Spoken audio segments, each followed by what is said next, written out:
Good morning, good morning. Hey. Yeah, When I think of you. Oh, yeah, yeah.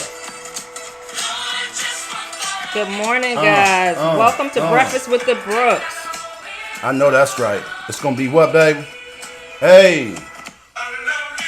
A lovely day. Good I'm not morning, singing everybody. because it's too early in the Good morning, morning, and my everybody. voice will be cracking. What's up, everybody? Good Great morning, great Carla. morning, great morning. Good morning, Nikkei. Good morning, Good to see everybody. Kim. Good to see. Hey, Kim. What's up? Finer Beads. Kim, do me a favor. Put what city you're from, and if you can, I think I know which Kim that is, but if you don't mind putting your full government name so we know The whole government who we name. talking We need to. all that in there. Appreciate it. Appreciate it. Good morning, Tiff. Good morning, Tawana. Hope you guys have had a great week. Are you guys ready to get started? Because if you are, I need you to put ready in the chat, because we're not coming on live until we see some readies in the chat. Until I count at least 5 readies in the chat, we not about to go live. We got our characters up. I'm super excited. I'm amped this morning. What's up, Deirdre Bell? Great to see you. Tiffany Childs, Nikkei, good to see you. Tawana, drop the temperature of Kim Brown. Yes, I think that's Kim Brown. Good morning. Good morning. Yeah. The temperature of what city you're in, and we also need to know what city you're in. So the city and the temperature. And then I need to see a ready in the chat before we get started. I see one ready. We got a couple ready. So what city are you joining us from? And got what is 3 the weather readies. like in your neck of the woods? I got 4 readies. As Al Roker would say. I got 5 readies. I got 6 readies. Calm down. No, I'm not calming down. I'm not What doing is the it. weather in your neck of the woods? Let us know what the weather is and where you're joining us from. We are here in Virginia Beach. It's overcast, and I think it's like 80 degrees right now. Yeah, and we're here. But What's we're gonna, I think, be experiencing some of the effects of Don't even try it. Isaiah, That storm that's coming up, whatever, that can't nobody pronounce his Isaiah, name. Yeah, whatever, because you're about to mess it all up. It's not Isaiah. It's not. something It's not none of that. It's not none of Yeah, that. we got some rain, some thunderstorms yesterday. Yep. Actually, when we were out on date night, we got in the restaurant. Out in the restaurant, out on the patio, right before. Well, it was raining. It had just started raining. Which is it, babe? Because you keep going back and forth. Which one is Can you it? let me get it out? Yeah, I'm gonna let you get it out. Which one is it? It had just started raining, but by the time we got seated out on the patio, it's like the sky just opened up. Yeah, and it probably poured torrential downpour for about 15, bad. 20 minutes. It was bad. And we sat there watching people running through the rain instead of waiting. And, yeah, I love rain. I love watching rain. So I want everybody to know it is day 6, no coffee. You just all over the place. You acting like you done had coffee. I know I have. I'm sorry, but I am day 6, no coffee. We all need some help. I'm sorry, baby. Let me just be quiet and let you get all of what you're getting out, and I'll calm down in the meantime. It's okay now. Can you introduce yourself? You broke my flow. I'm Cherie sorry. Brooks Jr., I'm author, sorry. speaker, and relationship coach. And we got problems. And this very hype young man next to me with no coffee after 6 days is the lovely dark skin. Ooh. Chocolate. Oh, Lord. Getting his lip therapy together. Glenn P. Brooks Jr., author, speaker, coach. Y'all like our new t-shirts? Breakfast with the Brookses t-shirts are ready. Y'all go to glennpbrooksjr.com if you want to cop that, get that. You can get t-shirts, you can get mugs, we got masks, we got all kinds of good stuff. Make sure y'all do that, and we'll be glad to have you guys. So real quick, guys, before we get started. Real quick before you go, if you cut me off. I'm sorry. If you have purchased any of our merchandise, do us a favor. Post a picture of you in the merchandise if you're And the merchandise. You said in the merchandise. if you got a t-shirt with you wearing the merchandise. I thought about a mug that you you can't get into the mug. Well, they might be able to get in the mug if they're little. Yeah, little people might be able to get in the mug. But with your merch or in your merch, post a picture on Facebook and tag us. Right. If you're in the MAPS Relationship Academy, definitely post it and tag us. But even if you're not in our online community, please post a picture with you in or with your merchandise and tag either Glenn at Glenn P. Brooks Jr. or me at Cherie A. Brooks Jr. I love it. Can I talk now? Yes, you can. Okay, awesome. So guys, listen very quickly. Before we get started today, I appreciate everybody coming in the room. I'm super excited to have you guys. I want to let everybody know. People are asking me, what in the world is he drinking that's got him that hype? It's not tea. It is not I mean, coffee. he's drinking tea. It is not coffee for Not sure. coffee. So, one, I took my B12 this morning, first thing. I took my vitamin C, first thing. I'm taking vitamin D. Okay, so that gives you a little bit more energy. It's designed to give you what the sun should give you.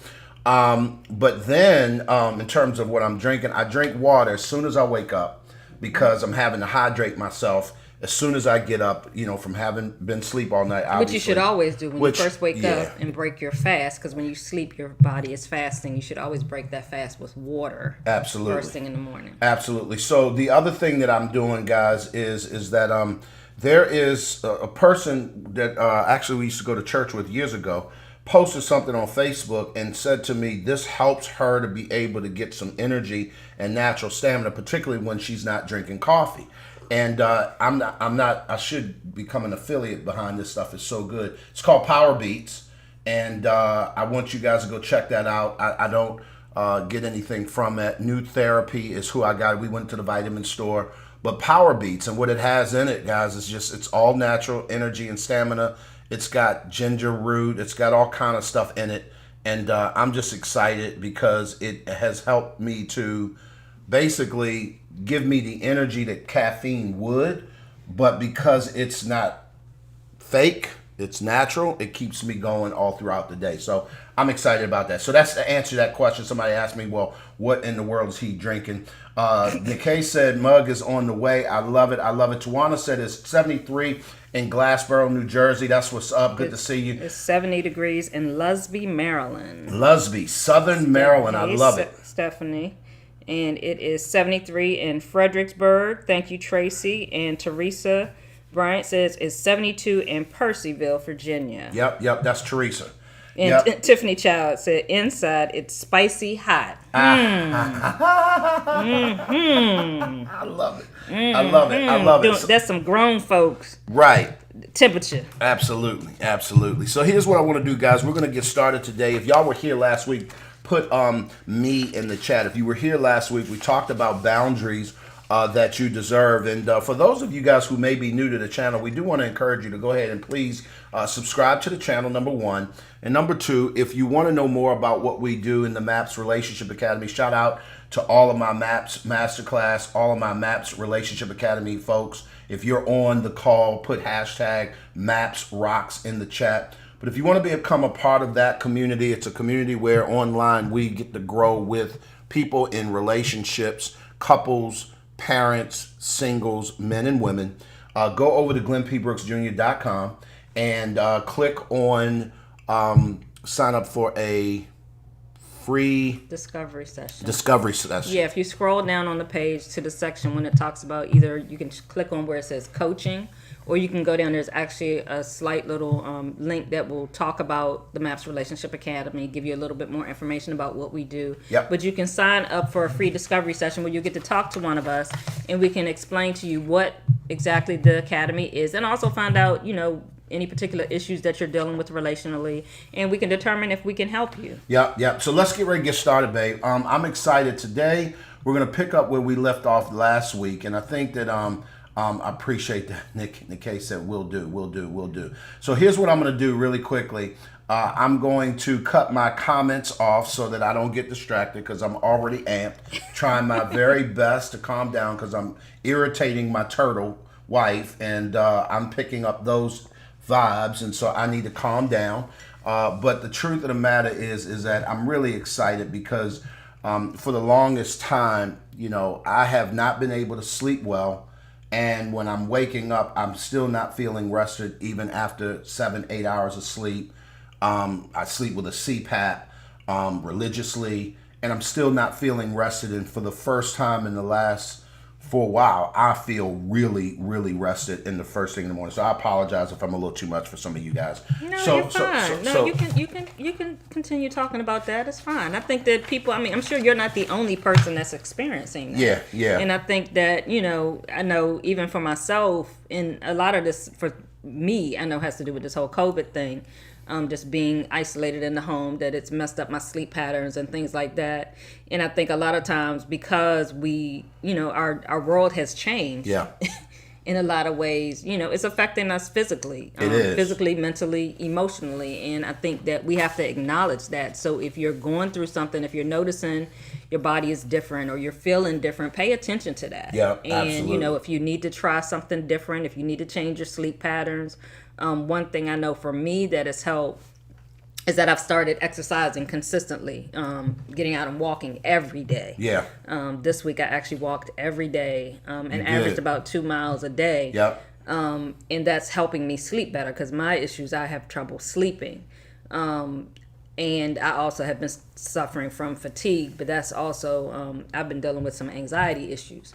And so I think that for me, cutting the caffeine out is helping definitely with my anxiety because I didn't need that added caffeine. And so when you were talking about you were having issues, with your just feeling tired, and I realized you were drinking 3-4 cups of coffee a day. Yeah. I was like, hey, that's not good. Not good. Not healthy. Not healthy. And so, I challenged you to lay the coffee aside. Yep. Let's try something different. I went kicking and screaming. Yeah, and I even realized, even though I know it was somebody that mentioned the beets to you online, our son-in-law has been doing that beet juice powder for a while. Yeah. I remember when we were, 2 years ago when we were staying with him for a brief period, I noticed he had it then. Yeah. And I think he takes that every day religiously. Yeah. And, he got to keep up with them little rugrats. Little rugrats. Absolutely. Absolutely. So I want to get started today, guys. So if you were here last week, put me in the chat. If you were here last week, Tawana was here last week. I want to find out, first of all, who was it? Carla was here last week. If you were here last week and we talked about the first 3 of 6 boundaries that everyone absolutely needs to, deserves, quite frankly, to have in their relationships. And we're going to talk a little bit about how to actually erect them, how to keep them in place, and that sort of stuff. We only dealt with the first 3, and we're not going to spend a lot of time. I definitely want to encourage you to go check out the replay. I'll do a quick recap. We're not going to go into it in depth at all, just for the people who are new. But the first boundary was a physical boundary. Right. And the physical boundary we're talking about is when we all have the right to have our own personal space. Yep. So even in marriage, you have the right to have your personal space. So if you don't want to be touched, if you just need, some time, some space alone, you want to sit on the couch by yourself, you don't want to be hugged up on, you have the right to erect that boundary and say, hey, right now I don't feel like being touched. I just need to be over here by myself. Doesn't mean I don't love you, doesn't mean I don't care. It doesn't mean there's something wrong. Right. Right now I don't feel like being touched. I need my physical space. Oftentimes you'll see these commercials that mothers, single moms or moms, period, hiding themselves in the bathroom to get away from the kids and away from the family. But you're allowed that space. Absolutely. I think you need to have that space. Absolutely. The second boundary that you need to observe, and I want you guys to go ahead and put this in the chat. Boundary number 1 is physical space. That's boundary number 1. Boundary number 2 is emotional boundaries. And this is talking about respecting and honoring people's feelings and their energy. So I'll give you a quick example. I came on the call today fired up. My energy was way up. But because I'm a flamingo temperament and a lion temperament, I'm a super extrovert. What I also know is that irritates temperaments that are introvert. I need y'all to hear this. It is not cool for me to knowingly invade other people's space from an emotional standpoint or from an energy standpoint when I'm clear on what's going on. So I just kind of picked up a little bit that Cherie was a little irritated that I was amped. And that's what I picked up. Now, it could have been not correct. I could have been off in that regard. But what it did do is it served for me to tell myself, okay, you need to calm down a little bit. Because even if she was joking and I took it not to be a joke, I thought it was serious, I promise you there could have been somebody on the call that has said, this guy's, he's a little too much this morning. Like, this is getting on my nerves. And I don't take that personal. I understand that that's my temperament. And if you catch me in my natural self, and even in my adaptive when it comes to my flamingo, if I allow it to go full vent, it'll run most of y'all out the room. Right. Because most people are not my temperament. It's only 12% of the population is a lion. Right. And that's an extremely extroverted temperament. Well, if the majority of people are not my extroverted temperament, then I'm probably rubbing somebody the wrong way. And I need you to come rock with us because I got some information that's going to help you. I want you to stick around. Right. And that's what I was going to say. Emotional boundaries. In order to maintain emotional boundaries, you have to be emotionally intelligent. You have to be self-aware and aware of other people and other people's emotions as well as your emotions in order to erect those boundaries and respect those boundaries. And oftentimes most people are not aware of their emotions. They're not. And they're also definitely not aware of other people's emotions. You can't pick up on those cues. Yeah. And so it's not something that people often do, on purpose. Mm-hmm. It's just they just being them. Right. And what they don't realize, anybody have a person in their family and you said you just play too much. you play too much. Now, and it's funny in the beginning, but after a while the joke is kind of over. Right. And they kind of keep it going. This is a person who is not aware of emotional boundaries. Right. What they're not aware of is that when a person says, okay, stop. All right, it's not funny anymore.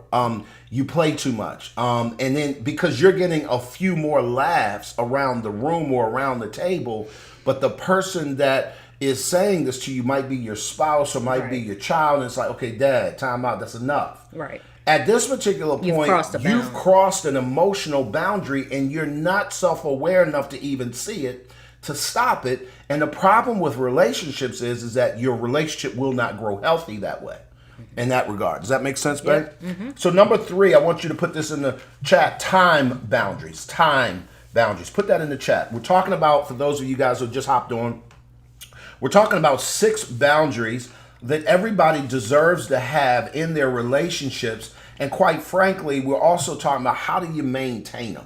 How do you get to the place to where, okay, they're erected, but now I need to maintain it. If you go back to last week, we pulled it apart for 42 minutes.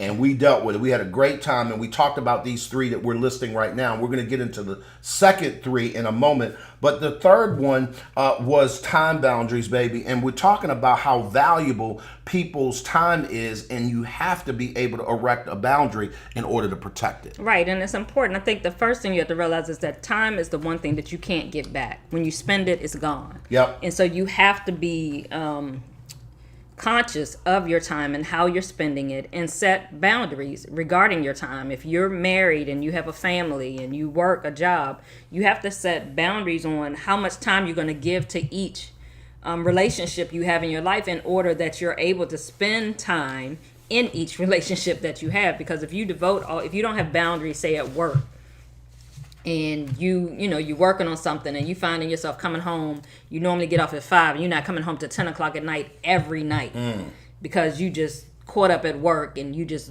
working. You're not setting time boundaries because now you're stealing from your family's time to do work. And so you're not setting healthy time boundaries. And oftentimes people too, I am so guilty of that. If it's on a Saturday and you've promised your kids you're going to do something, or normally on Saturdays it's family time, if you allow yourself to get caught up and pulled by other people to do things, people call and ask you to do things, and you're not setting strict time boundaries, you'll find yourself off doing something else. And like I said, stealing time from your family, stealing time from your loved ones. So you have to erect time boundaries and say, sometimes it means you got to say no. Yes. Because that's going to run into my time for my family, or that's going to run into my time with my mate, or that's going to run into my time on my job. If I'm supposed to be at work from 9 to 5, I can't be messing with you in the morning, and I'm going to be late every day. Right. Because now I'm messing with the time that we got to give Caesar his due. Right, absolutely. If you're supposed to be at work at a certain time, you got to be there. And so you got to be respectful of your time boundaries, but you have to erect those boundaries to ensure that you're not letting things overlap and steal from the other relationships that you have in your life. So guys, number 4, and I'm ready to get to part 2 of what we've been dealing with, talking about boundaries. Not only the important ones, there's 6 of them that are really, there's many more than that, but there's 6 basic ones that you absolutely deserve in your relationship, and we're talking about how to maintain them. So we just gave you last week's first 3. Now we're going to get into the next 3, and this one is a big one. And it's a big one, and I want to set the tone for this before we get into it so that you understand kind of where I'd like to go. Okay. Based upon something that I know happens in marriages on a regular basis, particularly where this particular boundary is concerned. And number 4 is sexual boundaries. Put that in the chat. Sexual boundaries. Sexual boundaries. Let me read something to you really quickly. Healthy sexual boundaries include consent, agreement, respect, understanding of preferences and desires, and also privacy. I'm going to say that again. Healthy sexual boundaries include consent, agreement, respect, understanding of preferences and desires, and privacy. So one of the things that I want to talk a little bit about is when you are in a relationship, particularly in marriage, and the reason why I say that is because when people get married, all of a sudden there is this, quote, invisible line that many people cross, and that you feel like you are married now, and so you feel entitled to certain things, right? And so I remember early on when Sharia and I got married, there was this feeling of entitlement that I had to sex. And what that meant is that I got to have sex in my mind anytime I felt like it, whether she was feeling like it or not. Now, the way that looked it looked like pouting. So if I wanted to have sex and she didn't, I would pout. Really? Come on, please. And she would say things like, that ain't sexy. Right. Don't whine, don't pout. And now I'm angry because at this point I feel like you're withholding something from me and you're talking about me. Bad, right? You're insulting me. Because I'm saying, baby, I want you. I need you. Does that make sense? And I'm trying to have a real adult conversation around this because as a relationship coach, we get to see when these boundaries are crossed, the kind of damage that it does in a relationship. It is very important for you to understand what consent sounds like in certain relationships. Sometimes Cherie's no can be, babe, I'm just not there tonight. That's a no. Right. It doesn't mean that if you give me enough foreplay, I'll be there. It means I'm not there yet. It took me a minute to understand the language of her no in that regard. Right. And one thing that I want to delve into this particular topic, I think a lot of times, especially for Christians, for believers, because we take scripture very literal a lot of times. In scripture, it does say when you get married, it talks about that your spouse's body is now, that my body is now my spouse's body, that his body is my body. But I think that the part that we forget about that is that there is a thing called consent. Yeah. Unfortunately, in the past, and this was not with Glenn, in one of my prior marriages, I was the victim of, I guess, the technical, well, they don't consider it rape, but I was raped by my husband several times because I did not consent. And he felt like you said, that husbands feel like there's a certain entitlement. And I think that often what happens, because of that sense of entitlement, even when a person says straight no, when you're married, not even the, hey, I don't feel like it, I got a headache, or I'm just not there. Oftentimes people feel like that you belong to them, that you're mine. You can't, your body is mine. You can't tell me no. Yeah. And I think that is a boundary that oftentimes is crossed in marriages. And I think that you have to respect one another. Yep. You have to be willing to, if a person says no, or if they don't feel like it or whatever, that means no. Yep. You do not own your spouse's body. When it's talking about it in scripture, it's not talking about the physical act of having sex. It's saying that my body belongs to him, which means I'm not supposed to give my body to anybody else. And here's the other thing that I want people to really understand. I want you to put in the chat mutualism. Mutualism. There's an understanding in relationships that when you have mutualism, that means that there is a reciprocal effect. I am invested in you. You are invested in me. I am for your good. You are for my good. And so there's mutual interest and respect that we have for one another. So if Cherie says, listen, I'm not feeling like it, or if I say, babe, I'm really not feeling like it, for her to walk around pouting, sulking, sometimes this is what leads to people entertaining thoughts of leaving or stepping outside of the relationship. And then they will blame the other person because you wasn't meeting my needs. I need y'all to hear this really quickly. And we don't have a lot of time to unpack this here today. This is something that we deal with often in our coaching rooms, in our one-on-one coaching with people who are having trouble enforcing these boundaries. There's a lack of understanding that's going on in terms of what's yours and what's mine. Remember what we said in the beginning. A boundary is a demarcation from where I end and you begin. Right. There are certain things that I am responsible for, and I may be responsible to you, but I'm not responsible for you. Because on the other side of that fence, you're responsible for some things. So if I say to you, no, I don't feel like it, I'm responsible for saying to you what I want, right, and how I feel. And then you on the other side of that boundary are responsible for receiving it well and then reciprocating respect. Right. And the way that respect looks like is, okay, well, maybe it's a compromise. Can we hold hands? Right. Can we hug? Right. Can we cuddle? Now, a lot of men don't want to hear that because we think physical. I get it. But the truth of the matter is that you are damaging your relationship emotionally.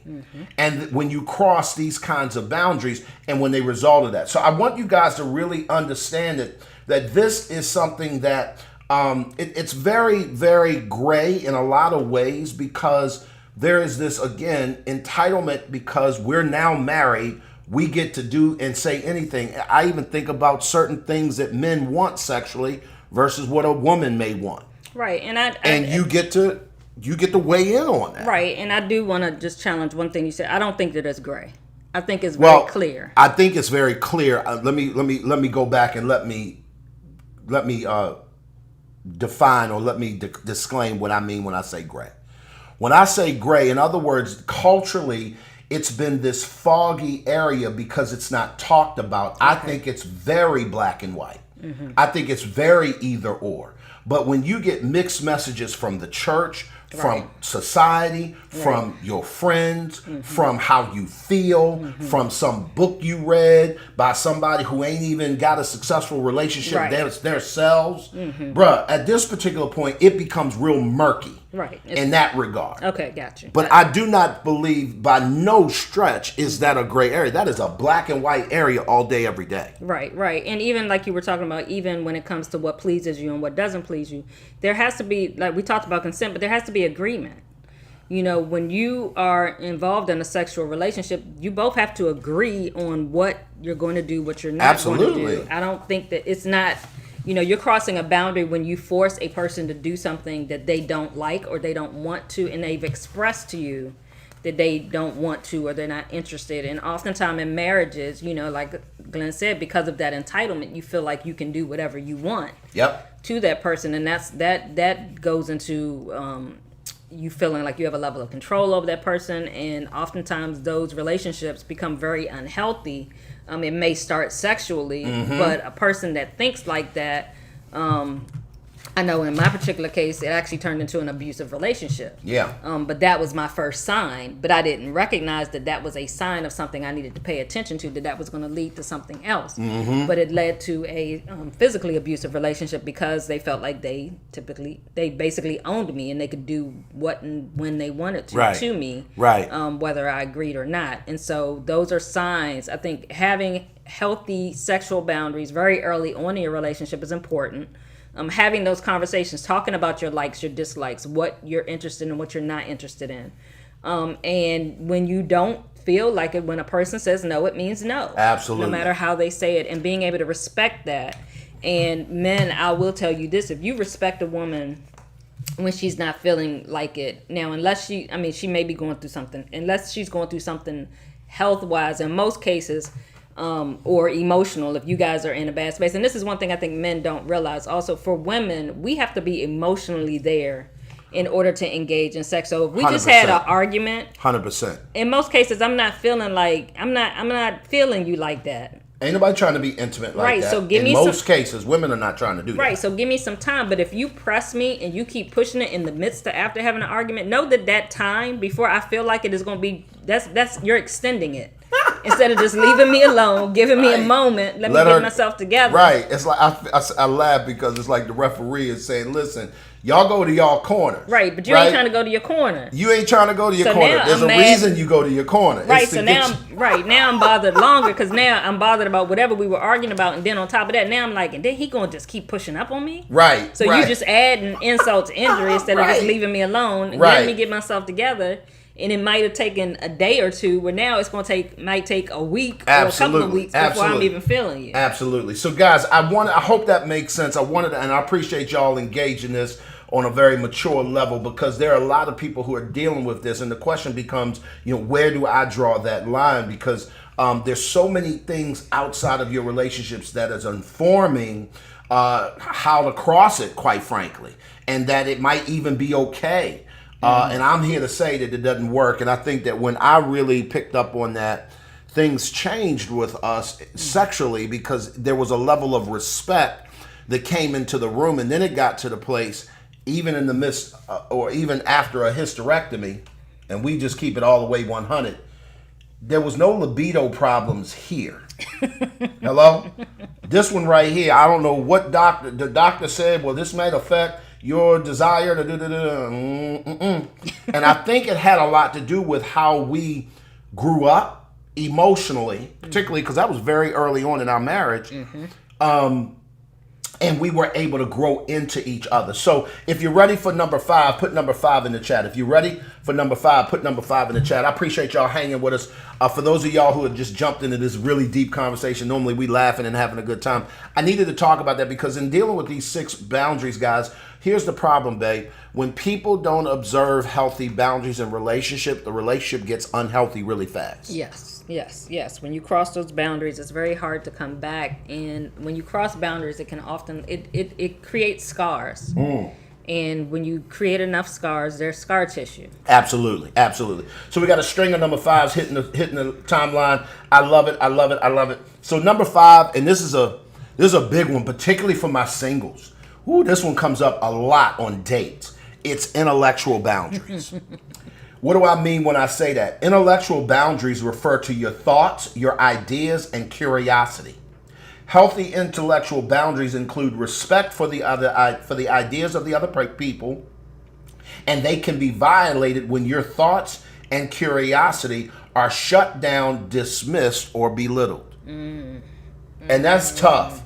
In dating relationships, particularly when I get to coach our singles, oftentimes you'll get out on a date with a person who intellectually is in a different space.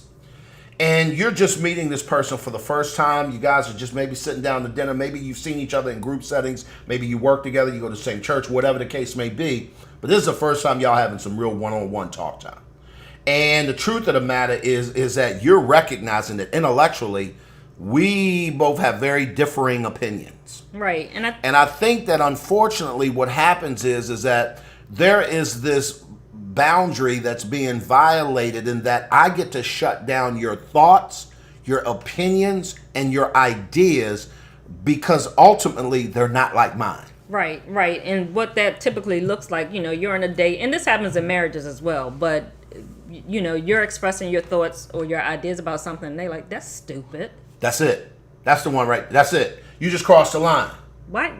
Who thinks like that? What's wrong with y'all hear that? You just crossed another line. Well, that's stupid. No, this is how it should be. Who does that? It's like really? So you really believe that? Like we can't just have a difference of opinion. Why does my thought have to be stupid? Why do you have to belittle me? But people do this. Tiara. And like I said, it happens in marriages. All the time. It's one thing to have a healthy debate with a person. Yes. But when a person crosses that boundary and they just outright disregard what you said, or they just, you're talking about something and everybody just like look at you and like, okay, they just changed the subject. They've disregarded your thought. Yep.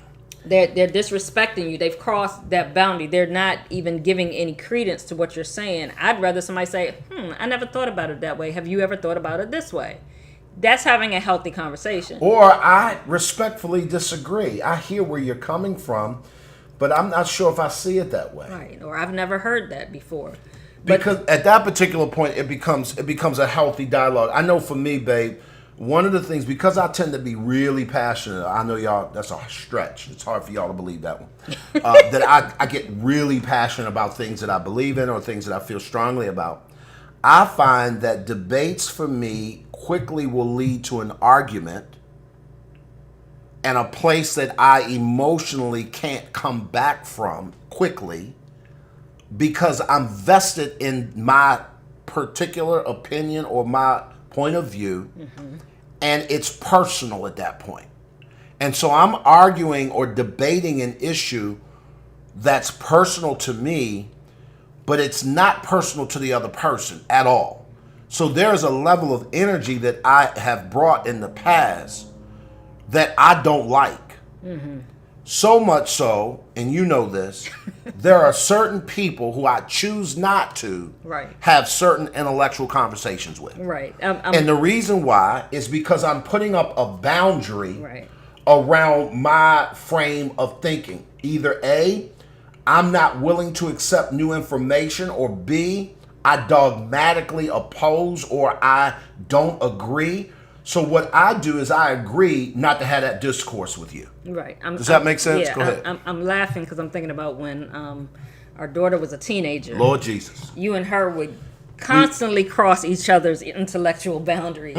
It was because bad. you both are very passionate about things that you believe in, and y'all would have these, without the physical verbal knockdown drag out out conversations. Right. It's like, no cussing, but it was just a lot of, but you don't understand. Now, this is with a teenager.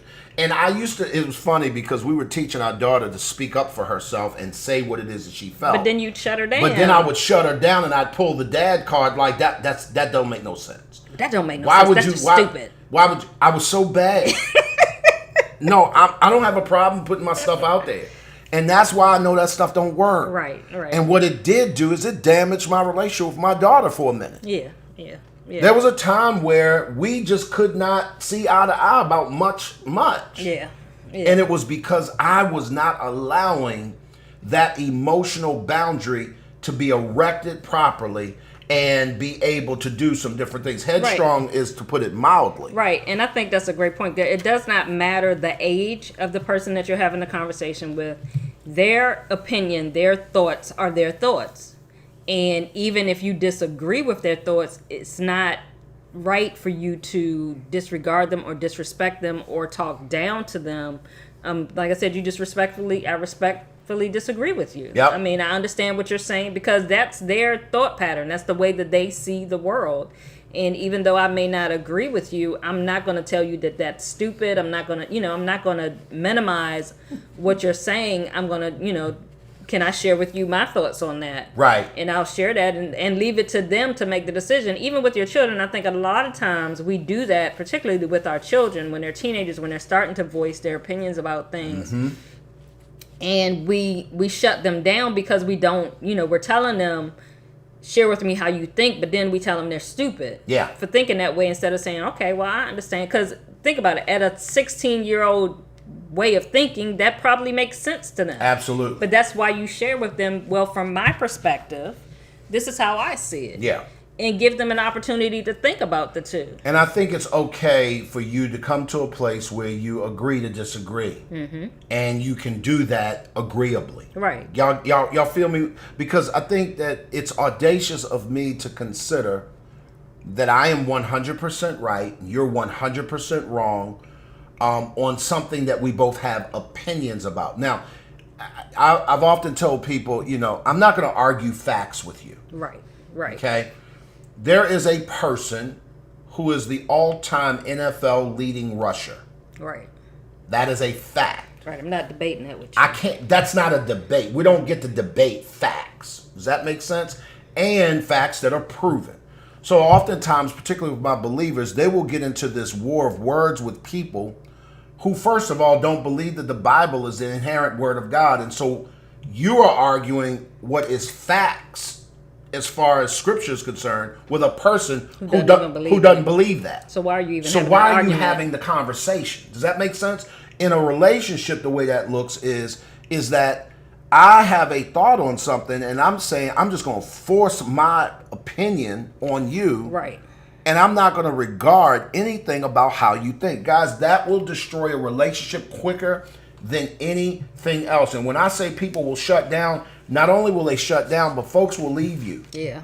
Yeah. You will be left holding the check, holding the bag, holding the kids, holding all that. Because at the end of the day, people are not going to sit around and be disrespected intellectually and be made to feel like that somehow what they're thinking doesn't matter. Mm-hmm. And I think that that's something that we need to really give thought to. Tiara said exactly. Mm-hmm. So listen, guys, if you're ready for number 6, we're going to finish this one off. And this is a tough one. This is you hear Cherie already. This is a good one. I'm telling you right now, this one right here is a situation. This one right here will keep you in the poorhouse, and it will get you put out into the outhouse.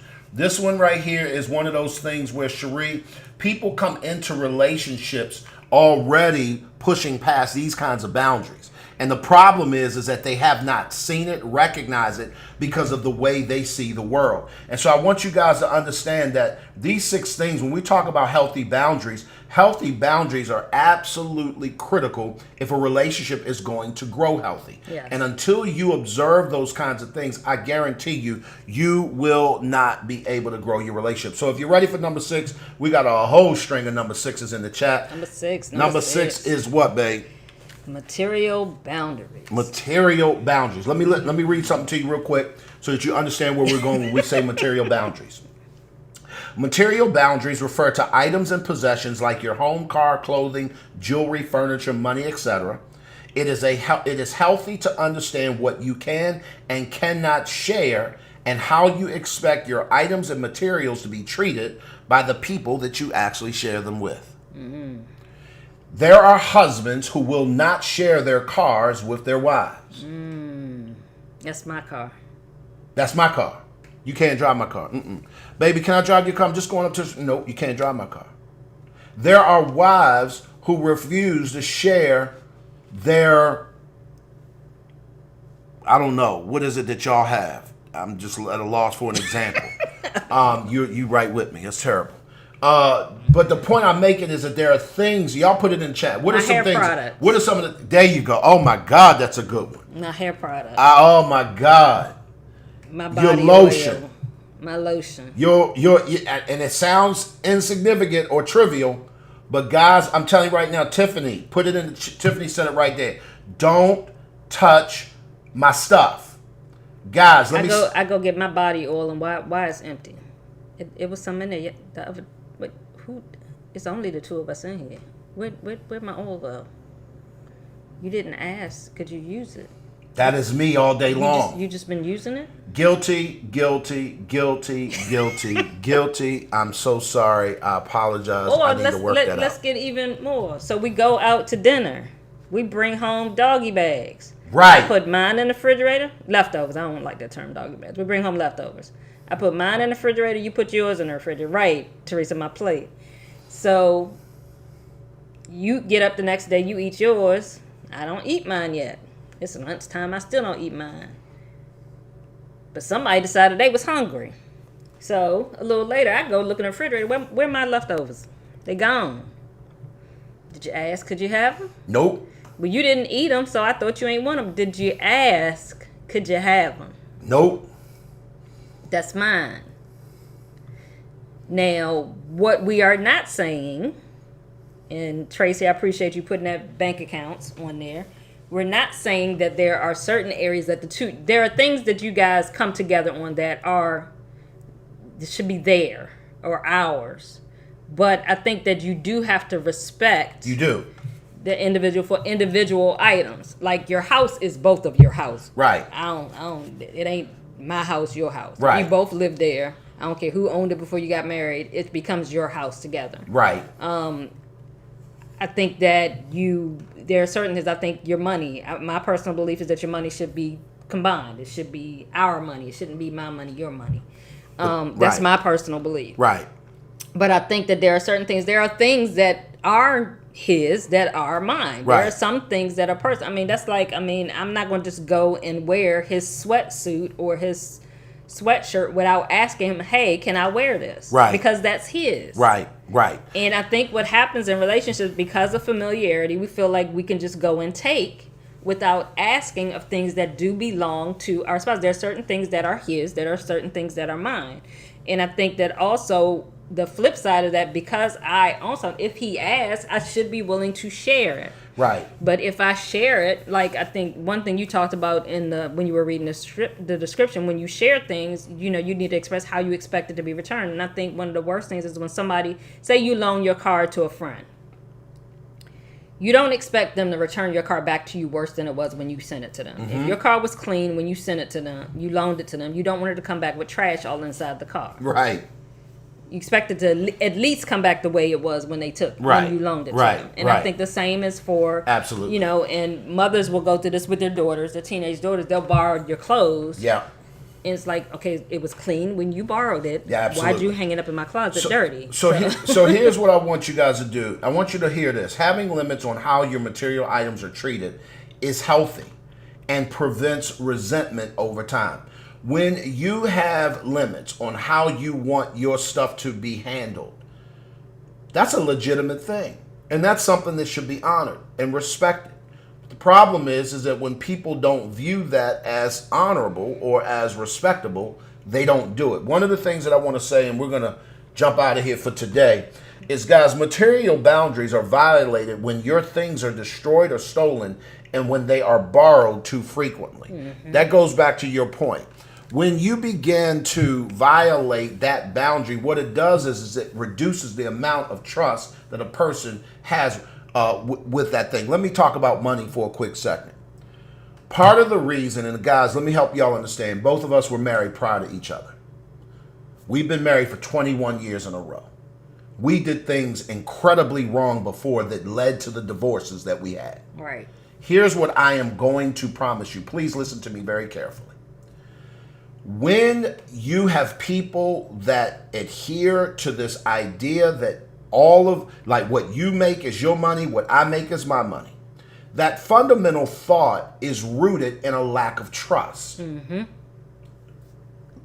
I'm not debating that with y'all. Right. Listen to me carefully.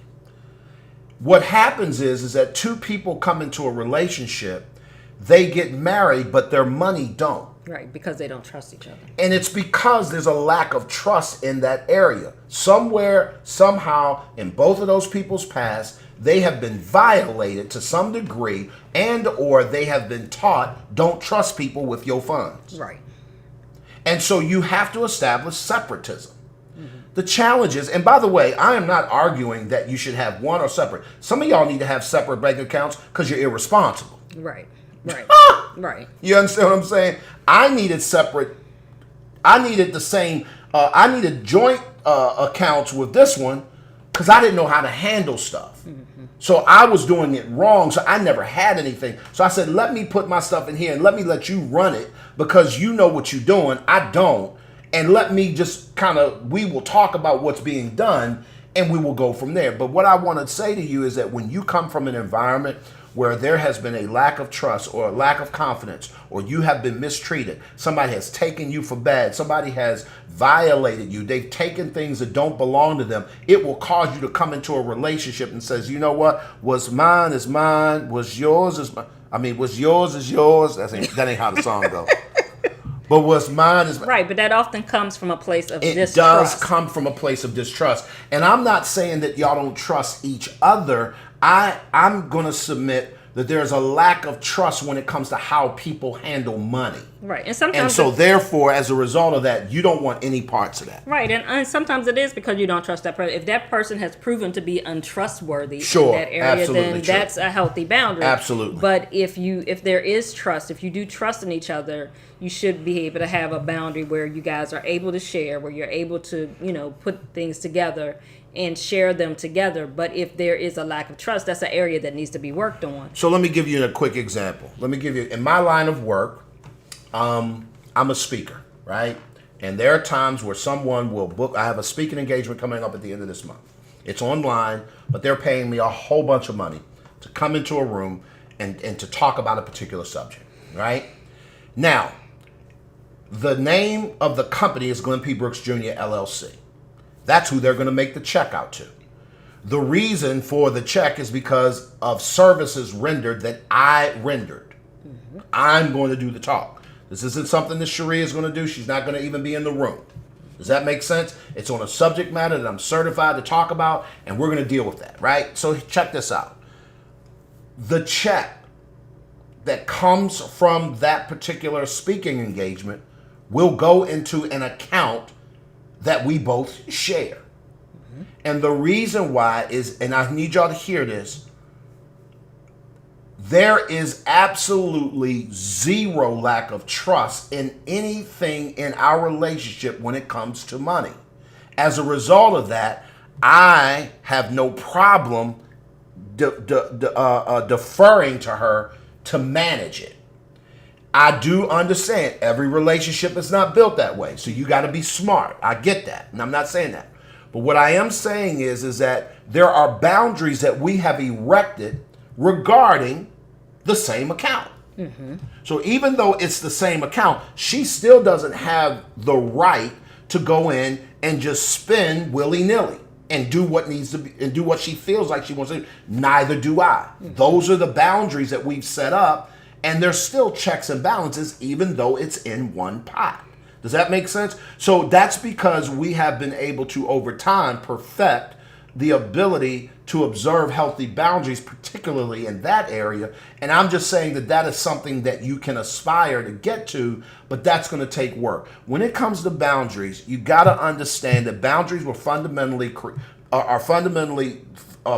serve two purposes: to protect and to provide. Right. To protect you from toxic stuff, harm, all that kind of stuff that mean you no good, and to provide safety and freedom for you to move about so that you can grow. When a dog is off his leash in his yard, he has a ton of freedom in that yard. Yes, yes. The fence is the boundary. Mm-hmm. They could put him on a leash inside that yard, which limits his freedom. The leash becomes the boundary. Maybe he was a dog that constantly is jumping the fence. Right. Well, now you go on a leash inside your yard to teach you the fence is the boundary. You don't get to jump over that without a consequence. Right. Does that make sense? And so if she and I start doing stuff financially, there's consequences to that we've already instituted. Look, you overspend. Cherie will come to me in a heartbeat and say, I need the card. Huh? No, you heard me. I need the business card, or I need the personal card. And we have code names that we call the cards. I ain't gonna tell y'all that, because if you ever find them, you'd be like, oh, this is what that card is. I'm not messing with y'all. But the point I'm making is that Cherie will say, I need that back. I said, well, what's going on? Let me show you last month all the expenditures that you had on that card that we never agreed or talked about doing. So either one or two things has got to happen. Either you got to stop spending and nickel and diming us, that's her terminology, or I need that card. Which do you want? There have been times I've said one or the other. Right. You know what? Right. I got it bad. I've been going to this place, that place. Take my card. I need to shut myself down. Right. Or, you know what? I'll do better. And then I do better. Right. But there's a boundary that's set, and you're willing to respect that. And so when it comes to all of these boundaries, you both have to be willing to respect the boundaries. And the person who erects the boundary has to be willing to enforce it. And so the only way to enforce any type of boundary, there has to be a consequence on the end when a person violates it. Oftentimes people will erect boundaries, but there's no consequence. Right. So if I tell you no and you blow past that and then there's no consequence, I'm teaching you that even though I say no, or even though I say don't do this, that it doesn't matter, because nothing's going to happen if you do it. That's like, if the laws were that, you can't, the law is, if you kill somebody, you're going to jail. But if you kill somebody, they just decide, oh, Oh, you killed them? Don't do that again. Right. You're going to have lawlessness. Right. There's no consequence. There's no If consequence. you break into a store, you break robbery. Oh, you robbed. Okay, we got you on camera. We saw that you broke into this place. Right. You know you're not supposed to do that, right? Right.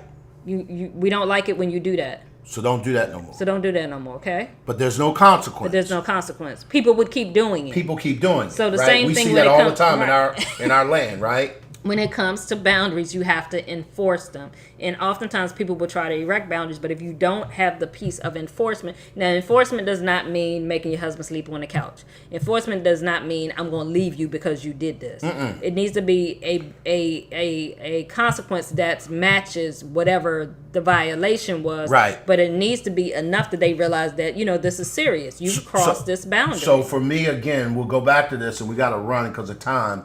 But we'll go back to this. For me, when I'm the spender in our relationship. She's the saver. And so for me, I'm constantly having to mind my discipline around spending. Now, luckily, the kind of spending I do is very menial most often in terms of just little stuff. The problem is that little things add up. And because she's the one that watches the books, she's able to, at the end of the month, say, do you realize that you spent I don't know, $1,000 in coffee this month? I would say eating out, not coffee. Eating out. Yeah. Eating out. $1,000 in coffee. We got other problems. Yeah, right. And I'm making that number up. But one time, this was years ago. You said in a year I had spent $6,000 in the course of a year. Nickel and dime. Nickel and dime eating out. And that wasn't eating out restaurants. That's like going to 7-Eleven getting coffee. That was, little meals. Little teeny things. Not buying pizza for, the family to come back Friday night. Justin would come over. That's when he wasn't living with us. And he would come over and I would buy breakfast. I would buy lunch. I would buy dinner out because I'm out and about. And when Cherie showed me that, oh my God, it blew my mind. I could not believe it. And so we went on a whole different page and we got some help so that I could change my thinking. But the point is that boundary had to be erected. So now, as a result of that kind of undiscipline, I will quickly give up my rights, if you will, to my own card of money that I earned.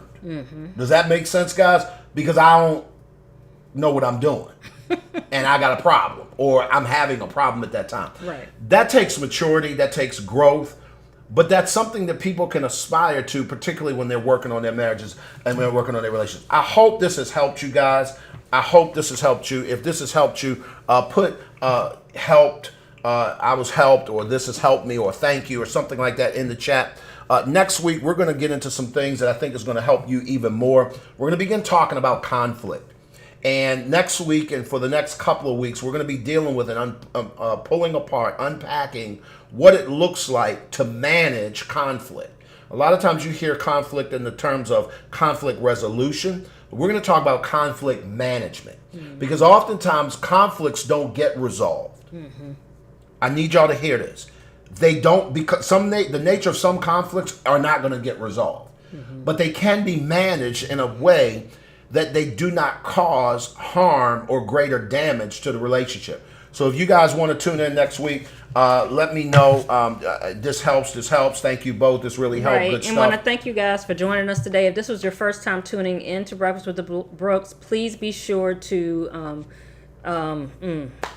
subscribe to our channel. Yep. I need some coffee. It's okay. Subscribe to our channel and ring the bell so that you get notifications when we go live. If you'd like to learn more information about what we do in regard to our coaching programs and different programs that we have, please go to our website, www.glennpbrooksjr.com. Once again, thank you for joining us this Saturday. We look forward to seeing you again next week. And as always, at the end of the day, we can't get to any place of significance by ourselves. Why? Because we all need some help. Y'all be good. Have a great Saturday. We'll talk soon.